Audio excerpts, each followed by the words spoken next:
Hello, welcome back to CAPSIM Capstone 2024-2025. The top 10 winning tips to win on rounds. Lesson 5, the capacity analysis and automation. This is also the key to win, right? I show you the detail now. So you check after setting decision for R&D marketing, you come to production. Yeah, they are all the three most important decisions able to win the CAPSIM Capstone. So we need to increase in the marketing. We can calculate the sales forecast, and also we check the inventory, and then we get the production schedule. And here very important to have the right production capacity. So we increase production capacity, you increase automation here, right? Automation here each round.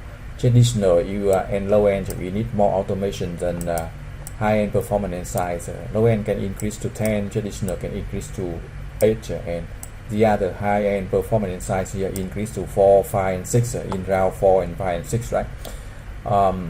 So that's very important. You can also check the automation and capacity, and we can check the contribution margin here of each product. You see that contribution margin here for traditional and low-end very high, right? Nearly 50%, more than 50%, and also we can increase the contribution margin for performance high-end performance size.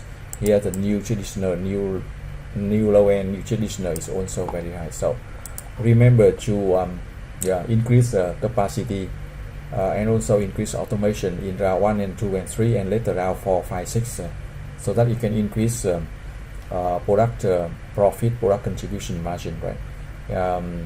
You can check the other video for the next lessons, right? If you have any questions, send the email to wincapsim2012@gmail.com or get the free support for round 1 and round 2. Thank you for watching. Good luck and success.